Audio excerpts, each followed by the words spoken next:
Hi, good morning. I'm Dr. Janak Patel. Today we'll be talking about one of the very interesting topic, that is cardiac arrest. So it is a dangerous condition. If you detect them early or you find out the condition which produces cardiac arrest, you can prevent cardiac arrest and you can give the best treatment during cardiac arrest. So we'll be discussing in detail regarding cardiac arrest. Again, if you understand very well, you will remember. If you remember, you will recognize. And if you recognize, if you know how to recognize them, you will be looking for them. So try to pay attention and you will be able to identify those conditions which can end up with cardiac arrest. So look at more and more number of ECG.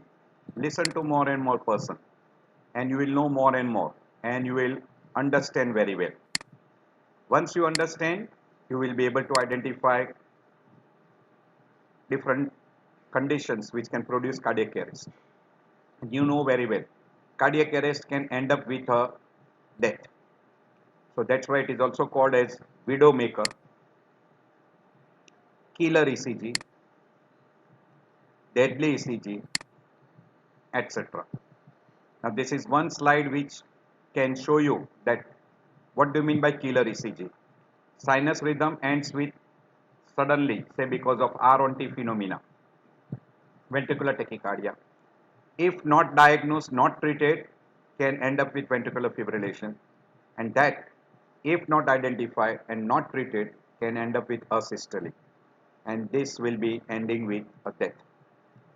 And these are the things which you require. You require a CPR, you require a defibrillator, and you may require what we call as a ICD. These are the different treatments of mode what you require during this particular period. And you can see here a person who has got R on T and suddenly ends with a ventricular tachycardia. And here it starts with tachycardia and it ends with ventricular fibrillation. And then it can end with asystole. So this is the thing what can happen. So these are called killer ECG or we call as a widow maker. We call them as a widow maker or even a deadly ECG. These are the terms which are being utilized. So now I'll be showing you one ECG pattern which you can see on a monitor. So try to concentrate that. See on a monitor how does it look like.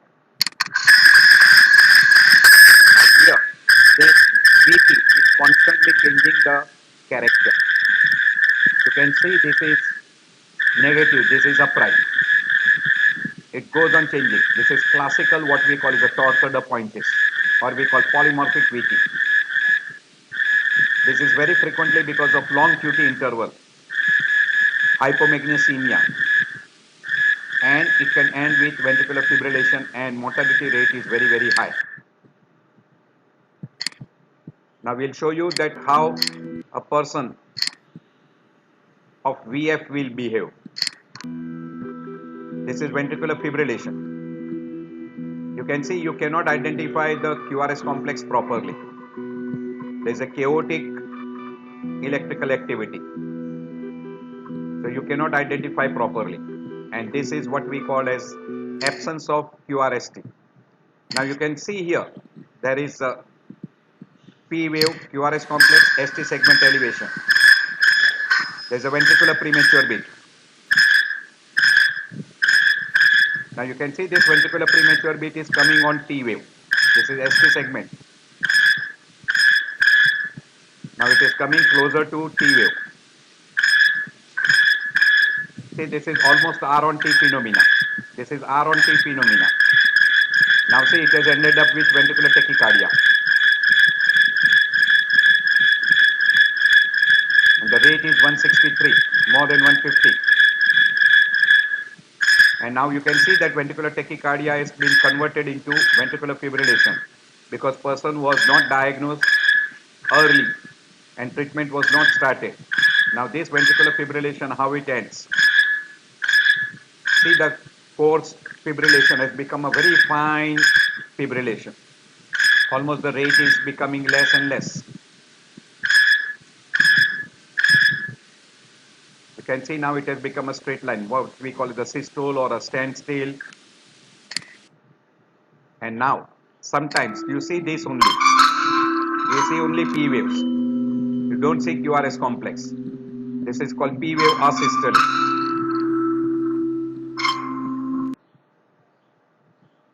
Can you make out clearly? Okay, right, fine. So now we are starting with the race part of it. So we'll be talking about now in detail what exactly happens in all those different types of conditions.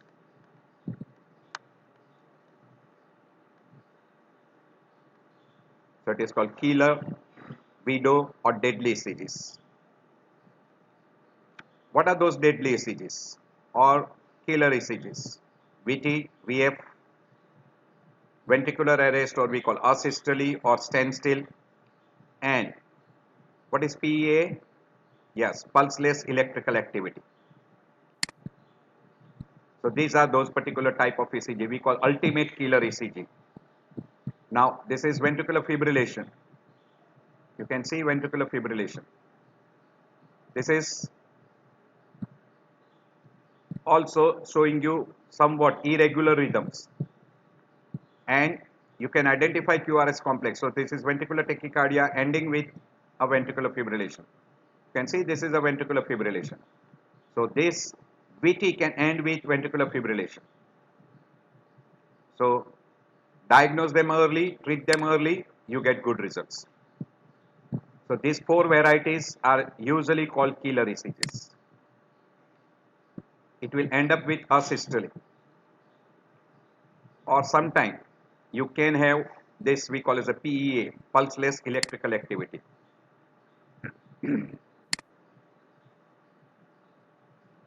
Now you can say a sinus arrest provided if you got a sinus beat before you get a straight line like this, then only you can call that as a sinus arrest.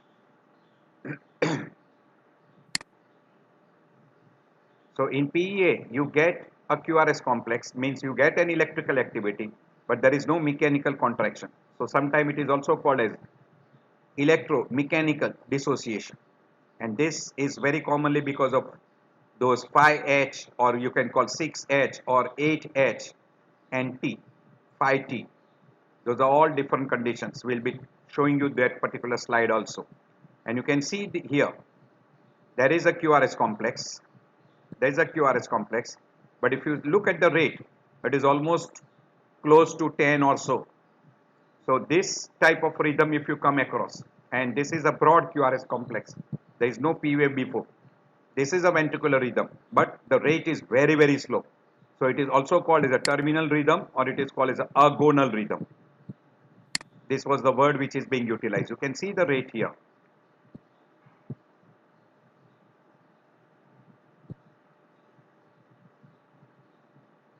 Almost 70 small square. So 1500 divided by 70, it will come to less than 30. So this is called agonal rhythm. Now, by and large, we always say that any person who gets a respiratory arrest, within 4 minutes, he will get a cardiac arrest. And the person who gets a cardiac arrest, in a sooner or later, will get a respiratory arrest. In 4 to 6 minutes, if treatment is not given, like CPR, person will have a brain damage. And more than 10 minutes, there will be irreversible brain damage. So here, this time is very, very important. As early as possible you start the treatment, the damage will be less. Now you can see here that as soon as the person gets cardiac arrest, we'll have to take him, give a CPR. This is not the way of CPR. You need two people. One people has to give a cardiac massage and another person has to give mouth to mouth breathing, or he will have to give the respiration by ambush bag.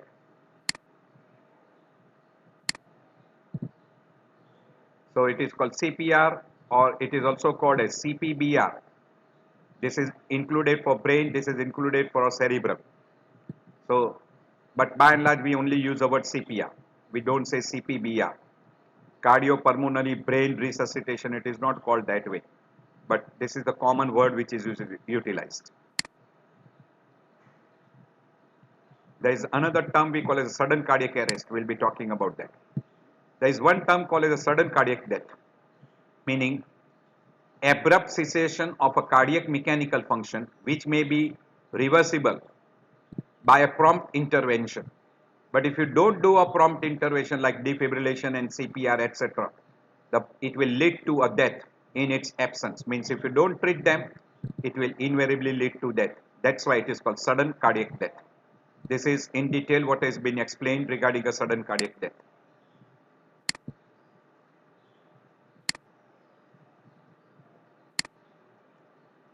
So that is sudden cardiac death. Sudden cardiac death is defined as unexpected death from a cardiac cause early after the symptoms of onset within 1 hour or without symptoms. There is another word which is very common, sudden death. This may be sudden cardiac death or maybe not be because of cardiac cause. So this is because there is no predictable cause. So it is primary or unpredictable or unexpected death, which may be because of cardiac cause or which may not be because of cardiac cause. Then we call that as a sudden death. But if it is because of cardiac etiology, then we call that as a sudden cardiac death. Now this sudden cardiac death, most common cause is because of acute myocardial infarction, which leads to cardiac arrest. So cardiac arrest is the most common cause for sudden cardiac death. What is cardiac arrest? Heart arrest, stops functioning. It is an abrupt cessation of a cardiac pump function that may be reversible but will progress to death without a prompt intervention. And that intervention is CPR and what we call as a cardioversion or defibrillation. Now, so person gets unexpected cardiovascular collapse. These are the four common what we have mentioned before, we call killer ECG, etc. So these are the four common conditions: ventricular fibrillation, pulseless ventricular tachycardia, asystole, and pulseless electrical activity that will end into what we call as a cardiac arrest and death. So cardiac arrest invariably, if not treated early, will end up with a death. So that is called sudden cardiac arrest. So sinus rhythm, R-on-T phenomena, ventricular tachycardia, ventricular fibrillation will end into asystole if not interrupted by a treatment, mainly defibrillation with CPR. So this is person because of some reason has ended up with a ventricular fibrillation. If not treated, will end up with asystole and death. This is pulseless electrical activity, person has collapsed. So this will also end up with asystole and then person will have a sudden cardiac death if not treated. If not diagnosed, not treated, will end up with a death. How you suspect or diagnose a cardiac arrest? If a person gets sudden collapse and he has got a blue, we call cyanosis, there is no respiration, there is a dilated and fixed pupil, no pulse, no blood pressure, no heart sounds, you will label that as a cardiac arrest. Don't wait for the diagnosis, start immediately. CPR, and if you can get a rhythm, and if it is VTVF, you can do defibrillation. We'll be talking about all those later on. What are the common causes of sudden cardiac death? 80% of the time it is because of coronary artery disease, that is acute MI. 15% of the cases is because of structural heart disease like cardiomyopathy, hypertrophic cardiomyopathy, dilated cardiomyopathy, stress cardiomyopathy, etc. Look at this 5% group, which does not belong to structural heart disease, does not belong to ischemic heart disease, but these are good number of conditions which can be present in a patient and can end up with sudden cardiac death. So if you diagnose them early, treat them early, you can prevent sudden cardiac death. But in this, if you diagnose coronary artery disease early, you can prevent sudden cardiac death and treat them properly. So try to identify these three groups. Major group is ischemic heart disease group, 15%. So 95% comes to these two groups. Cardiomyopathy, and 5% is long QT, short QT syndrome, Brugada syndrome, hypertrophic cardiomyopathy or dilated cardiomyopathy, ARVD, commotio cordis, coronary anomaly, we call cholinergic, catecholaminergic, polyventricular tachycardia or polymorphic tachycardia. And WPW syndrome sometimes can end up with a cardiac arrest, VTVF and then cardiac arrest. So these are the common conditions. There are many more conditions. We'll be showing you that. So sudden cardiac death. These are lethal syncope. This will end up very frequently with a syncope. So those are called lethal because they can end with VTVF. Syncope are very commonly because of VTVF, short runs of VTVF. So here this is another slide which shows you at an early age, means at a very younger age, the most common cause of cardiac arrest is myocarditis, hypertrophic cardiomyopathy, long QT, short QT, ARVD, anomalous coronary artery, Brugada syndrome, idiopathic VTVF, and catecholaminergic polymorphic ventricular tachycardia. This is very, very common at a younger age group. As you come to the middle age group, between 30 to 45, at this age, the ischemic heart disease comes topmost on the list, and less common are dilated cardiomyopathy, hypertrophic cardiomyopathy, Brugada syndrome, right ventricular dysplasia, ARVD, what we call long QT syndromes. You can see this. And as the age further advances, after say age of 45, 50, if you come across major cause is ischemic heart disease, dilated cardiomyopathy, and less common are valvular heart disease and infiltrative heart disease. See here, we don't come across this group, what we call as channelopathies or non-structural, non-ischemic heart disease are less common cause in old age group. Well, they are common in younger age group and adult. So do keep this thing in mind. So when you consider the age, you can differentiate some of the condition. In a very young age, ischemic heart disease doesn't come. So do pay attention to that. Now, if you look at this sudden cardiac death, so if you look here, hypertrophic cardiomyopathy almost accounts for 44%, a very big group. Coronary anomaly, 17%. And look at the ischemic heart disease. Where is ischemic heart disease? Yes, this. Coronary anomaly, congenital aortic, yes, here. Only 3%. Ion channels, what we call as a ion channel disorders, like long QT, short QT, Brugada, all those groups. It is accounting for only 3%. Congenital heart disease, 12%. Cardiomyopathy, 6%. So big group is hypertrophic cardiomyopathy. And second big group, congenital coronary anomaly. So these are those particular groups. So if you remember this particular, you will be searching for those conditions which are very, very common. You can see here, what type of arrhythmia you get in a VT is in 62% of the people. Bradycardia is only in 17%. Torsada point is 13%. And VF, primary VF, only in 8%. So majority of the time you get VT and that will be converted into VF. So the commonest cardiac arrhythmia which you will face is 62% is VT. Bradycardia in only 17%, and this will be another group, what we call as a torsada pointis. So that same thing is shown here. Hypertrophic cardiomyopathy is the major group. So these are all the different conditions which you can come across. Hypertrophic cardiomyopathy, dilated cardiomyopathy, ARVD, what we call as a electrical disorders or we call it channel disorders, long QT, short QT, Brugada, primary ventricular tachycardia, primary ventricular fibrillation, WPW syndrome, certain congenital heart disease, coronary artery anomalies, acquired heart disease like myocarditis or drug toxicity, particularly tricyclic antidepressant, cocaine, amphetamine, etc. Marfan syndrome, commotio cordis, that is chest injury because of hitting of a ball, and catecholaminergic polymorphic ventricular tachycardia. All these are different conditions. This is very commonly seen with a stress cardiomyopathy. So these are all the different conditions which can produce sudden cardiac arrest.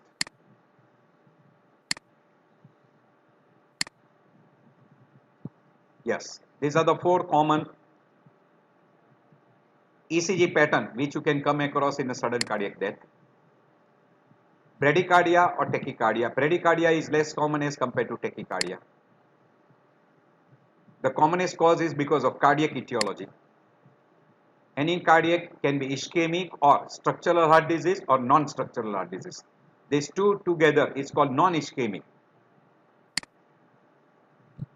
Acute MI belongs to ischemic heart disease. Hypertrophic cardiomyopathy, structural heart disease. Dilated cardiomyopathy, mitral valve prolapse, ARVD again in a structural heart disease. Actually, ARVD will come also in a non-structural heart disease group. Sorry, that should come in. Long QT is non-structural heart disease. Short QT also in a non-structural heart disease. Torsada point is also in this group. Early repolarization syndrome, non-structural heart disease. Brugada also in that group. Brugada phenocopy, there is a group which we call, looks like Brugada but does not belong to Brugada criteria. So that is called Brugada phenocopy. There are other conditions which are non-cardiac. What are those non-cardiac groups?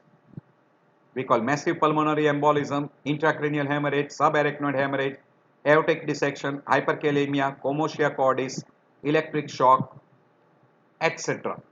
Or we can call a group. There is another group which will result into pulseless electrical activity. We call reversible conditions like phi H and phi T. Commonly we use phi H and phi T. Those particular conditions can be there.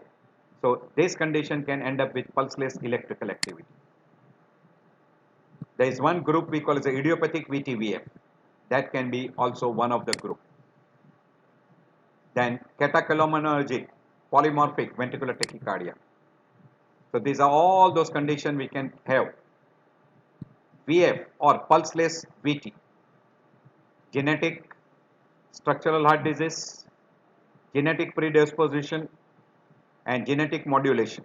These are all the groups which can be there.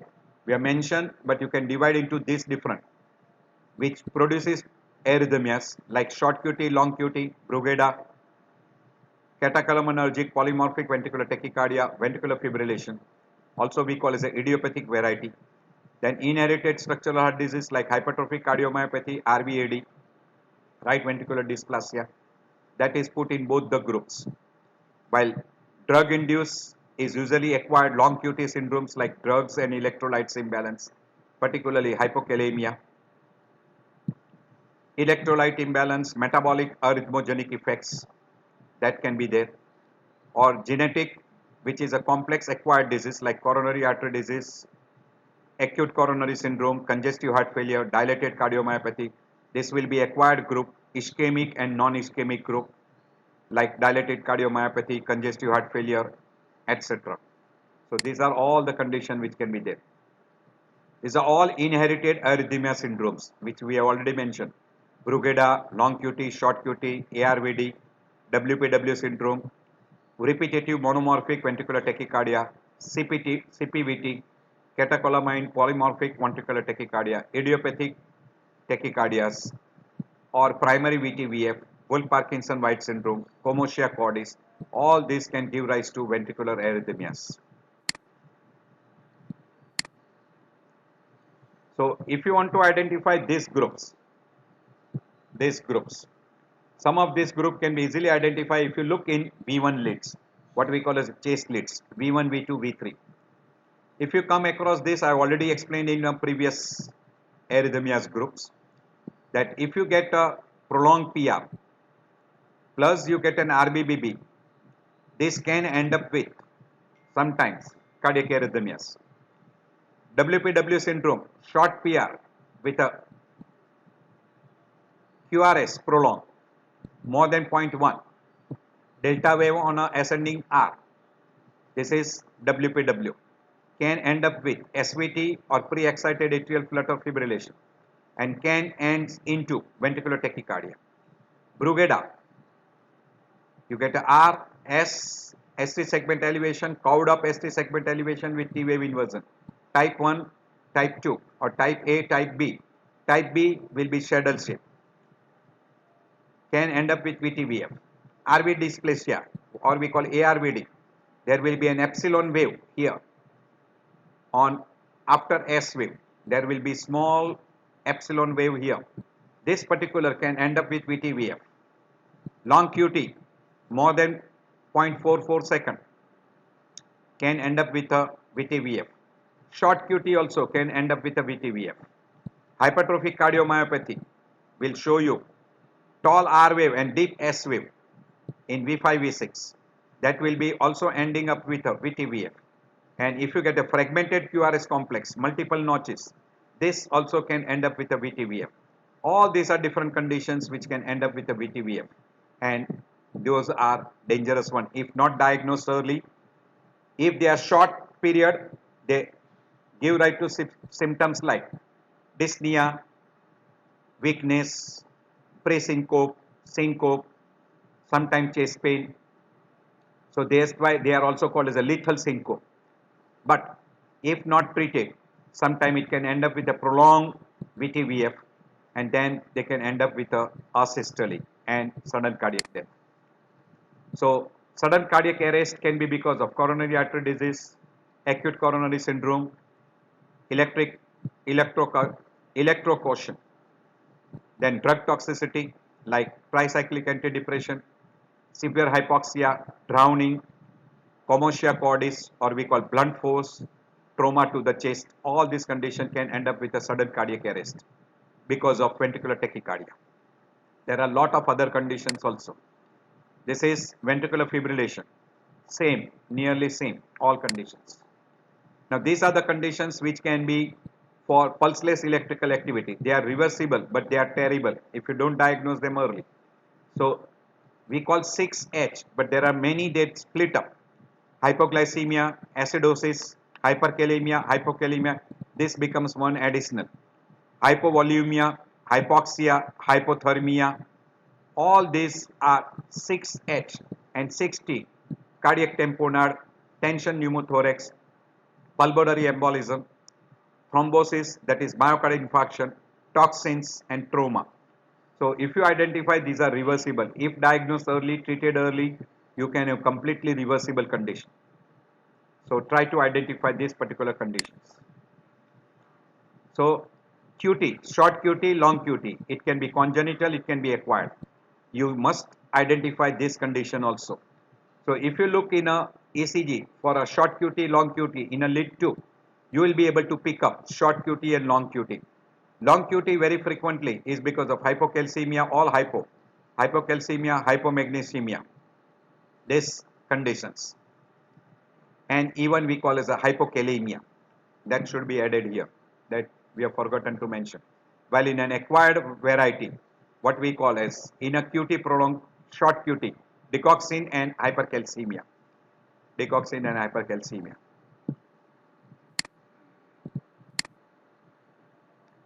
So basic pathophysiology, these 4 conditions can end up with a asystole. Now you can see here, sinus rhythm, you get R on T phenomena, ventricular tachycardia, ventricular fibrillation, asystole. So this can happen, and the etiology which can produce primary electrical abnormality which accounts for 5%, we already told you, all ion channelopathies, that is short QT, long QT, Brugada, all those conditions. While another big group, 10 to 15%, hypertrophic cardiomyopathy, dilated cardiomyopathy, or the most common group is ischemic heart disease, acute myocardial infarction, chronic scar. So these 2 conditions, but this will be in a person with the age more than 35-40. So it will be more common in that group, very rarely in a younger age group. So this is accounting mainly in a middle and old age groups, while this is accounting for very commonly in middle younger age groups, and this is mainly common in a younger age group and this group.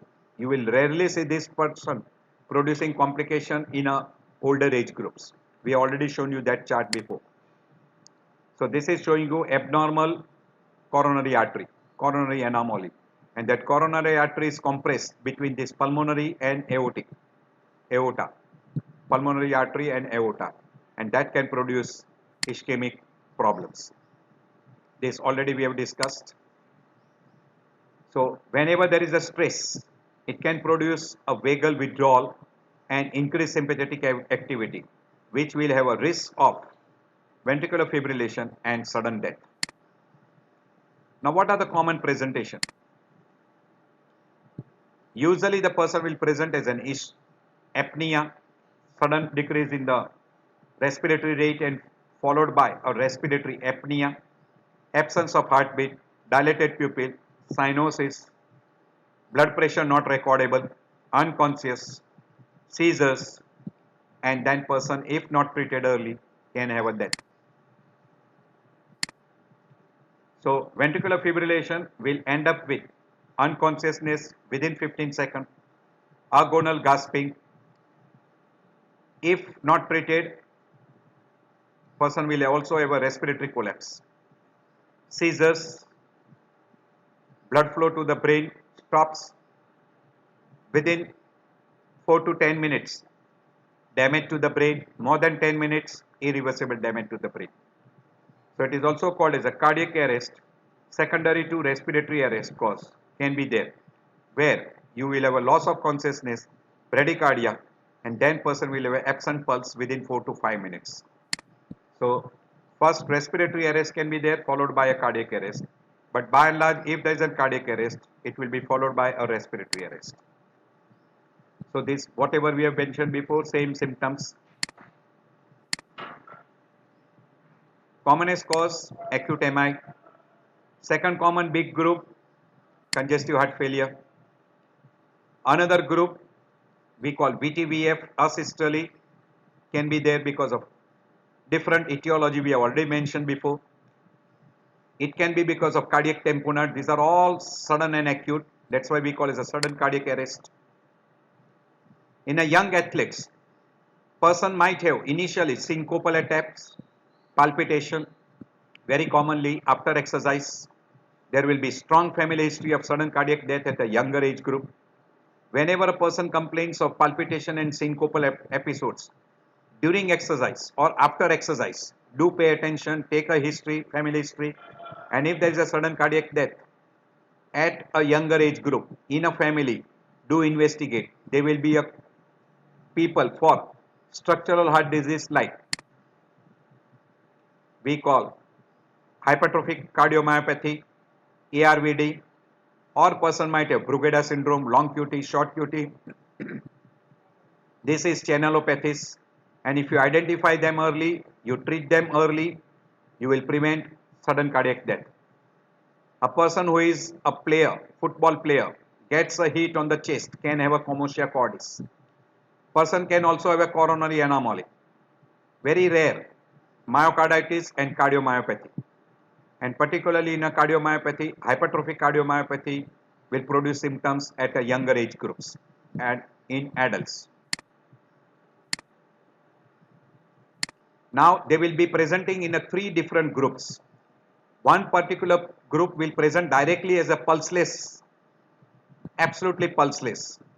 Now this can go into sudden cardiac death, and you will have to take action in seconds. You don't have to wait for the assistance, and you don't have to wait for the person to help you out and confirm the diagnosis. Another group of person might come to you with a hypotension, shock stage. Here also you will have to act very fast. You will have to act within seconds and minutes. You get little more time than these groups. And third groups will come to you with a history of syncope, shortness of breath, palpitation, and person has recovered. You have got the time. You try to investigate as fast as possible, and you will have to take actions. So try to identify this group. This is, you can prevent sudden cardiac death. Here you have to act, reverse them back, and then think of prevention of the second episode. These are asymptomatic, strong family history of sudden cardiac death, repeated syncope. So do suspect them and try to identify the etiology. So I am presenting one group. A person has come to you with a chest pain for 30 minutes. BP not recordable, pulse not present, absent, seizures, cyanosis, unconscious, ECG you cannot have. What will you do? You will go for ECG or you will start resuscitation? Definitely you will start for a resuscitation, and then during resuscitation you will try to get an ECG. So always do that. So CPR first, basic life support, then you can put them onto adult cardiac life support, and then once the person recovers, post CPR treatment can be done, and then you can decide regarding the further treatment. So whenever a person comes with this, always rule out acute MI first, and then if there is no acute MI, go for non-cardiac causes. The commonest cause is asystole, VF, pulseless VT, or pulseless electrical activity. Any one of these 4 conditions. Identify, treat them accordingly. Second big groups. Person comes in a short stage. BP not recordable. Pulse not proper. Person has got oliguria. Is complaining of shortness of breath. Cyanosis. Chest pain is there or not? And there is an altered mental status. Yes, again in this differential diagnosis, acute MI, dissecting aneurysm, hemorrhagic shock, septic shock, anaphylactic shock, hypovolemic shock, pulmonary embolism, tension pneumothorax, all those conditions. Good number of the conditions are reversible. So try to identify them early, treat them early, you can have a full recovery. Third groups, palpitation, pre-syncope, syncope, blood pressure normal, pulse normal, asymptomatic. You will always try to differentiate vasovagal, sensitive carotid sinus, structural heart disease, and arrhythmias. These two can end up with sudden cardiac death. So try to identify those particular group. And there is another group we call as the postural hypotension, or we call orthostatic hypotension, that can mimic like a syncope. So this particular group, short QT, long QT, Brugada, ERPS, ARVD, WPW, LGL, hypokalemia, hyperkalemia, hypertrophic cardiomyopathy, commotio cordis, torsada pointis, CPVT, all these groups belongs to these two. So try to identify them early, and you can give a preventive treatment which can prevent sudden cardiac death. So we are going through all those conditions one by one. So person has got syncope. So what are those particular? You are afraid. These are all called lethal syncopes. You can remember by Q, B, R, A, D, Q, BRAD, WH. It is better to remember separately. Long QT, short QT, Brugada syndrome, RV infarct, ARVD, dilated cardiomyopathy, WPW, H for hypertrophic cardiomyopathy. It is, instead of remembering this, try to remember separately as many number of causes possible. So these are called lethal syncopes. I have shown you this slide before, I am skipping over. And you look in what we call as a chest slits and lid 2. If you look in that, you can identify QT syndromes, short QT, long QT, hypertrophic cardiomyopathy. You can identify Brugada. You can identify ARVD. You can also identify long QT, short QT by looking at an epsilon wave, etc. in chest slits. This is what we have discussed before. It is mentioned here. Review ECG in general and review ECG in V1 to V3. So you try to look in lid 2 and you try to look in V1 to V3, V1, V2, V3, even in say V4 also. So these are all the conditions which you can diagnose by looking properly in an ECG, and you can confirm the diagnosis. So lid 2 and lid V1 to V3 are most important. That's why they are called money lids. If you look, you can identify, you can prevent death. So that is worth money.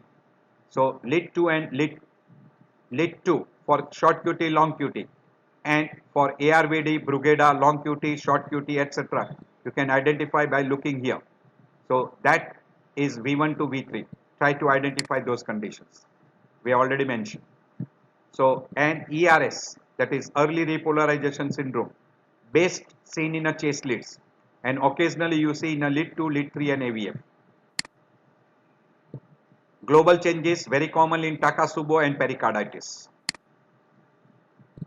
Epsilon wave in V1 to V3, that will be ARVD. All this. This is Brugada, classical type 1. And type 2 and type 3 are also called type B, where instead of this curved up, you get a saddle shape. This is saddle shape. So depending upon the type of a saddle, you divide into type 2 and type 3. This is most common. And even if it is not seen, you can challenge them to Ajmalin challenge test or procainamide challenge test. And this particular appearance will be seen. So this is what we call the Brugada criteria. And try to identify those. Person will have a symptoms. Physical examination will be normal. There will be strong family history. On an ECG, you will be able to identify a classical Brugada sign. And once you identify a Brugada signs, they can get precipitation by fever, sleep, glucose, insulin, cocaine, alcohol, electrolytes, etc. can trigger off. And you can make a diagnosis by ECG or stress test, or sometime you might require a stimulation by, we have already mentioned these two compounds, we call sodium channel blocker, we call procainamide or ajmalin, and that is called stress by induced. It is an stress test which you can induce by exercise or by giving sodium channel blocker. So here you can clearly see that there is an ST segment elevation with curved up and T wave inversion. This is classical Brugada sign. So once you diagnose this, this person should be treated. ICD is the treatment for prevention. And this is that algorithm which you can follow. So if you evaluate properly, if it is positive, straightforward you can treat them. Is that clear? If it is negative, then you can go to for a drug challenge test. And if the drug challenge test is positive, diagnosis of Brugada is clear. Is it clear? So you try to review them properly. So if you evaluate by doing an imagination test and stress test, if it is positive, alternative diagnosis you should look for. There is some other structural heart disease. And if it is negative, try to do a challenge test or identify by an ECG. If on an ECG there is a clear-cut downsloping with a T wave inversion, it is a diagnosis of Brugada. This is short QT, long QT protocols. You can identify and treat them accordingly and consider for ICD. So try to identify whether it is a congenital or it is an acquired group. In acquired group, partly preventable. Torsada point is classical. Long QT followed by a sudden run of what we call as polymorphic ventricular tachycardia. And suddenly, spontaneously also it can be converted into normal sinus rhythm. But if it is not converted, person can go into VT, VF and then sudden cardiac death. Here you can see that after a long run, person has gone back to normal sinus rhythm. Spontaneous conversion into normal sinus rhythm, lead to strip. You can see that clearly, right? So that can happen in a torsada pointis. But if you give, if a person has developed say VT followed by a VF, you give a DC shock. Now see that it has been converted into normal sinus rhythm. And this will be with a long QT syndrome. There is an opposite of that, that is a short QT. That this short QT can also end up with a different types of cardiac arrhythmias. And treatment is ICD or you can go for quinidine. In ARVD, strong family history, lot of these criteria will be there. You can look for epsilon wave. Person will have a symptoms of palpitation, syncope, atypical chest pain, dyspnea, and you will see arrhythmias in between. And person can have a sudden cardiac death. Exercise will induce those cardiac arrhythmias and you can diagnose them early. And if you diagnose them early, you can give them a treatment what we call as an ICD. In a hypertrophic cardiomyopathy, You will be able to identify by JVP murmur which is present, and on auscultation you will find a systolic murmur. So that will be a diagnosis of hypertrophic cardiomyopathy. And on echo, you can easily confirm the diagnosis of hypertrophic cardiomyopathy. In catecholaminergic, direct correlation with adrenergic stimulation, either physical or emotional. Emotional are more common than physical. Once in a while, physical. And that can produce a sudden increase in the heart rate. There is a automaticity which is increased, or there is a triggered activity which is increased. Very frequently in this, you will have a bidirectional VT, and person can have sometimes a sudden cardiac death. This is more commonly seen in a childhood. So it can be genetic also. It can be genetic also. So this is that particular, and you get bidirectional. You can see this is one direction, this is second. These all are identical, and they can end up with a VTVF. In a commotia cordis, because of sudden impact on the chest wall, either by a ball or by an object, the person will have sudden appearance of VTVF, more commonly VF, and person can have sudden cardiac death. That is called commotia cordis. You can have this suddenly. Now in a WPW syndrome, if you see that here the person will have a delta wave. You can see a short PR with delta wave. And this particular group of people can suddenly develop atrial flutter fibrillation, may be converted into fast ventricular rate, and can end up sometime with a VTVF. Can end up sometime with a fast ventricular rate, and person can end with a VTVF. So atrial fibrillation, flutter fibrillation, suddenly the conduction is very fast through that accessory pathway, and person can end with a fast ventricular rate. So pre-excitation with atrial flutter fibrillation can change into VTVF, and that VTVF can be a life-threatening VTVF. In a benign early repolarization, usually it is benign, but may not be not so benign, because in some of the condition, particularly we call these groups, that is type 3 variety, where you get changes in inferior, lateral and right precordial leads. While young individuals, usually it is benign. Type 2 sometimes may have a moderate risk of sudden cardiac, where it is in a inferior and inferolateral leads. So if you get in lead 2, lead 3 and AVF, it is a risky one. So this particular group you should look for. And if it is global, we call globally ERP. So type 3 variety is a global variety, where you get inferior, lateral and even in V1, V2 and even in a right side leads. Then it can lead to VTVF, and sometimes even we call VT stroke and sudden cardiac death. So all early repolarization are not benign. Type 3 and type 2 can be dangerous one. There is another variety we call as a hypothermia. In hypothermia, you will have a bradycardia, you will have a atrial fibrillation, you will have a prolonged QT, plus you will have a typical Osborn wave, that is a J point elevation with this type of an ST curve. This type of an ST curve. This is called Osborn wave. Very characteristic of a hypothermia. If you pick up and there is a history of exposure to extreme cold, you can treat as an hypothermia, reversible conditions. Investigation wise, any person who comes to you with a cardiac arrest, there is no time for investigation. It is in between while doing a CPR and what we call as a disease shock. You will have. But the person with a shock stage or person with a syncopal attack, you can investigate. And these are all the different types of investigation we can come across.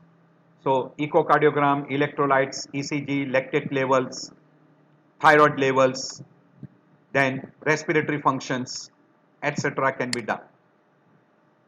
So this is a ECG of a hypertrophic cardiomyopathy. You can see that a tall QRS complex with a ST segment downsloping and T wave inversion. very frequently this will confirm your diagnosis of hypertrophic cardiomyopathy.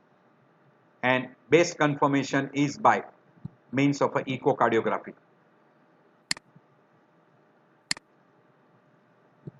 You can end up with this different types of cardiac arrhythmias in all those previous conditions, whatever we have shown you.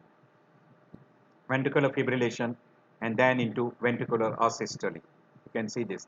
This is agonal rhythm and then you can see a long straight line. This is asystole. This is ventricular tachycardia. This is ventricular fibrillation.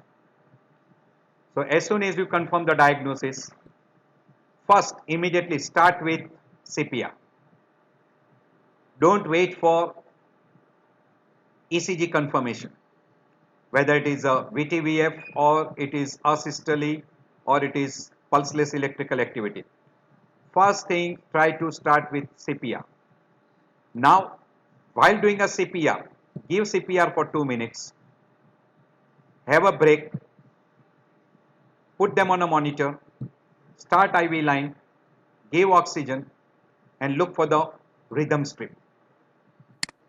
On a rhythm strip, identify the type of rhythm, and if it is shockable, then only give defibrillation. Then only that defibrillation should be given. If it is non-shockable, like say asystole or pulseless electrical activity, CPR should be continued. And we'll show you that particular thing, what can be done. We have got those charts, so we'll show you that. So this is what is being chain of survival, we call chain of survival, which are described by heart associations, different heart associations.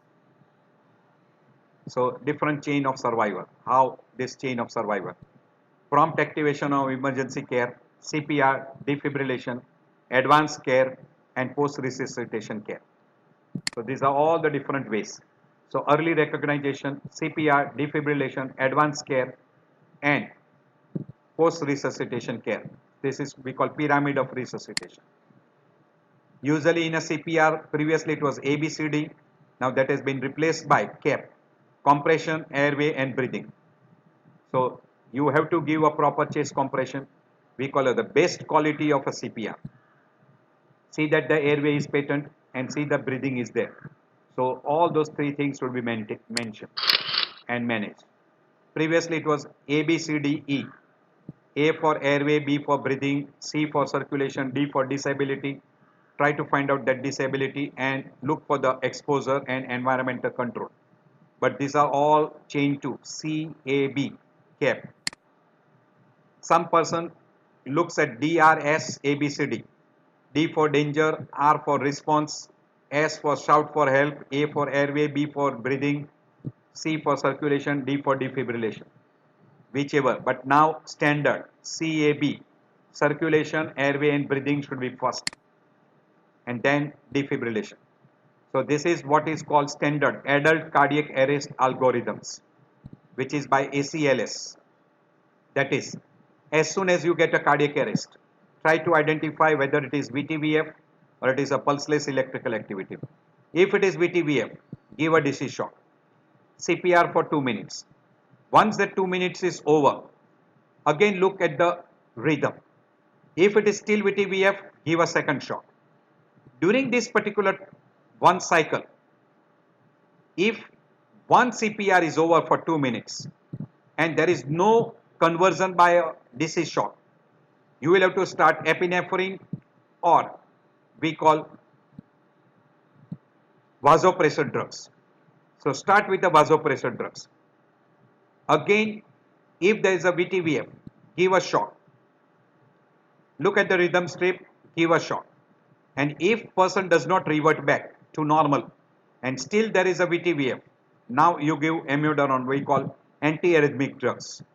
And amiodarone should be given. And after that, again you can start with, if VTVF is not controlled, you might have to go for other treatment. And in that, we always use epinephrine followed by vasopressin. If either of these two is not giving a response, then you go for amiodarone. In amiodarone, initial dose is 300 milligram followed by 150 milligram dose. So this is the way usually you approach when there is a VTVF. And then if there is no sign of return to a normal circulation, no restoration of normal circulation, then you can go for a cardiac arrest care, post cardiac arrest care. If there is a restoration, then you can go for a post cardiac arrest care. Otherwise, you will have to continue CPR and shock if it does not recover. Now, if a person has got a pulseless electrical activity or a asystole, then CPR is given for 2 minutes, or we call 5 cycles. And if the person, look at the again rhythm strip, if rhythm strips shows shockable, then you can give a DC shock. If it is non-shockable, then again you will have to continue with CPR. If again look at the rhythm strip, if it is shockable, go for DC shock. If a person recovers and has got restoration of a circulation, then you stop CPR and go for a post cardiac arrest care. During this particular time, try to identify the reversible causes, phi H and phi T, and try to treat those conditions. So this is a mechanical CPR where a person do not have to do. This gives a very nice CPR. So these are the instruments available, and you can take help of those instruments. So again, that if it is shockable, give a DC shock. If it is not shockable, CPR is a must. Here, DC shock with CPR. But before we start a CPR, start along with CPR, oxygen attached to the monitor, and have a facilities of defibrillator. Shout for a help. All this we have discussed in detail. And whenever you give a DC shock, start with 120 joules to 200 joules in a biphasic, and in a monophasic you can go to 360 joules.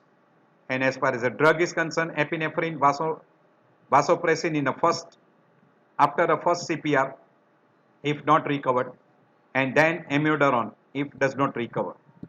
So these are the way you go for. While in a PEA we already discussed, we have shown you this. This is a enlarged slide, so you can go through that. This is same thing shown here. Is that clear? And this is what should be the quality of CPR, what should be the shock energy, what should be the drug therapy, what is the advanced airway therapy, what is the return of a spontaneous circulation, and what are the reversible causes. Try to identify these reversible causes. This is post cardiac algorithms. So once the person gets return of a spontaneous circulation, optimize ventilation and oxygenation. So have a good oxygenation and ventilation, and have a record of what we call as a capnography. Look at the wave of capnography. So if it is showing you PCO2 close to 35, then there is a good respiration and ventilation. Try to maintain the blood pressure above 110 and mean arterial pressure above 70. So IV bolus, vasopressor drugs, and consider the treatable causes. Look at the 12-lead ECG. Identify if it is STEMI. If it is STEMI, go for coronary reperfusion. Send him to a cath lab and go for a coronary reperfusion. If there is a highly suspicion of an MI, go for that. If there is no evidence of STEMI on an ECG, then you can go for an advanced critical care. And if the answer is no, then initiate the temperature control, that is for hypothermia. So these are all the drugs which are being utilized to increase the blood pressure, and identify these reversible causes, treat them. Say if it is hypovolemia, IV fluids, hypoxia, oxygen and respiration, acidosis, give soda bicarb, hypokalemia, potassium replacement, hyperkalemia, insulin glucose drip or calcium gluconate, hypothermia, warm blankets, etc. tension pneumothorax needle, or we call it the chest tubes. Tamponade, again needle. Toxins, identify the toxins and treat accordingly. Say particularly tricyclic antidepressant, give soda bicarb. Thrombosis, pulmonary or coronary, thrombolysis. And then embolectomy in case of a pulmonary embolism, and in case of a coronary artery reperfusion. These are all the things which you can do in a post cardiac care, post cardiac arrest care. So in a post cardiac arrest care, you try to bring the person as close to normal. So we call ROSC, that is return of spontaneous circulation, or some person uses the word return of pre-arrest status. Return of pre-arrest status, ROPAS. Usually this is the common word which is utilized. Return of spontaneous circulation. We want that particular to happen, and we want a normal circulation to minimize the brain injury, to decrease the global ischemia and increase the reperfusion. You want to decrease the cardiovascular dysfunction, and you want to identify the precipitating cause and treat that reversible cause, and have as much less damage as possible. So try to identify those causes and do that. And once the person is recovered, stop smoking, stop alcohol, have a weight loss, maintain the optimum weight, strict diet control, salt restriction in a person who is having congestive heart failure, hypertension, gradually cardiac exercise under the supervision, relaxation exercise like yoga, etc. Do all these things, and this is necessary for tertiary prevention. Identify the lethal rhythms: ventricular fibrillation, pulseless ventricular tachycardia, and there are non-shockable rhythm like asystole, pulseless electrical activity.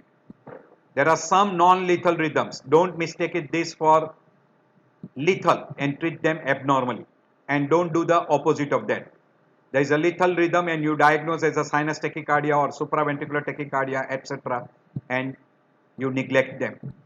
But this particular can also have some symptoms like complete heart block, first degree AV block, second degree AV block, etc. Try to identify those particular things. And in those particular conditions, we have already discussed before in a ventricular tachycardia, ventricular fibrillation, what you do. These are the conditions where you identify them. You will have to give a DC shock. In a asystole and PEA, they are non-shockable, so you will have to give a CPR followed by identify the reversible causes and treat them accordingly. These are all reversible causes. You try to identify those reversible causes and treat accordingly. This is PEA. So these are all those reversible causes. But standard treatment will be oxygen, IV, CPR, and in between try to identify these causes. And once you identify, treat them simultaneously, and you will be able to have a reversible. So primary survey, secondary survey, try to identify, we already mentioned hypovolemia, hypoxia, acidosis, hyperkalemia, hypokalemia, hypothermia, hypoglycemia, toxins, what you do, tamponade, tension pneumothorax, thrombosis, trauma, all those conditions. These are all those again mentioned in a technical way. So try to hypothermia, warming, hypokalemia, you give potassium. In hyperkalemia, soda bicarb. If there is an acidosis, again soda bicarb. In toxins, soda bicarb. In tension pneumothorax, needle. Tamponade, you will give needle. In this, you will give a thrombolysis followed by a thrombectomy. In MI, thrombolysis with cath lab, you can go for a PCI, etc. Hypoxia, you will give oxygen. Hypovolemia, IV fluids, all those things. In a long QT, mainly what is recommended is a beta blocker. You can go for a beta blocker and ICD. We call implantable cardioverter defibrillators. In a long QT, that is the main treatment. If a person has got long QT because of hypomagnesemia, magnesium can be given. Otherwise, defibrillation and overdrive pacing may be helpful in some conditions. In Brugada, mainly ICD is the main treatment for prevention. ICD. In ARVD also ICD. In some of the condition, amiodarone and sotalol may be a drug of choice. Sometimes catheter ablation may be of a choice if you can identify the pathway. In a case of hypertrophic cardiomyopathy, verapamil, beta blocker and diisopyramide. Out of this, the beta blocker is the first drug of choice. Try to have that. And in some of the conditions where they are more prone to VTVF, ICD is a first choice. And ablation or surgery, we call, you create an artificial infarct in a septum and produces that myomectomy. So you can go for myomectomy by chemical or we call artificial creation of an infarct, and you can do even a ablation therapy. This is a long treatment which can be shown in a hypertrophic cardiomyopathy. What can be there? You can get lot of complications like atrial flutter fibrillation. You can have alcohol septal ablation. You can go for a pacing. You can go for a non-obstructive pathophysiology. You can go for a diuretics, digoxin, beta blocker, spironolactone, or you can go for even a heart transplant. In some of the condition where it is a mild variety, you can go for verapamil or a beta blocker. And sometimes you can go for a diisopyramide. These are all the things what you can do. A big chart. There are a lot of different ways of presentation of hypertrophic cardiomyopathy. So you can undergo any one of those. In a WPW syndrome, usually digitalis, verapamil can be utilized, particularly if a person has got AVRT. In that particular condition, radiofrequency ablation is the first choice. Pharmacological drugs is a second choice. But by and large, radiofrequency ablation is a best choice. In a case of what we call is a benign early repolarization, quinidine, isoprenolol, isoproterenol, amiodarone. Quinidine is the first choice. Usually beta blocker, verapamil, those are not effective, so those should not be utilized. In a particularly type 3 variety, ICD is a common choice, or you can go for even overdrive pacing. In Commotio cordis, as soon as you find out the person with a chest injury has gone into cardiac arrest, CPR, identify the rhythm, if rhythm is shockable, because very frequently they go into VTVF. So give a DC shock, and that should be the thing. Means you have to treat like a cardiac arrest and identify the rhythm and then treat accordingly. Prevention, safety baseball should be utilized, chest protectors should be utilized. And in a follow-up, have a look at the ECG, Holter monitoring, because whenever he is doing an exercise, look for the rhythms, arrhythmias. If he is getting that, he can be put on a what we call as a pacemaker, or you can have a ICD and have a checkup for even echo, because good number of times they might have another associated condition like hypertrophic cardiomyopathy. In a person with coronary anomaly, beta blocker surgery is very frequently done, or you can go for a coronary stent. Complication, if not detected, death. So look for that. If person recovers and does not recover in time, irreversible brain damage. AKI and post-resuscitation complication because of the chest trauma while doing resuscitation.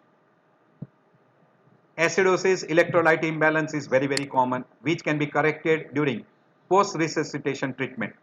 Flail chest, liver injury, pneumothorax, all those are the common complication in a post-resuscitation. So here I end my lecture. I hope this will be interesting and will be helpful. Here we finish a list of all cardiac arrhythmias.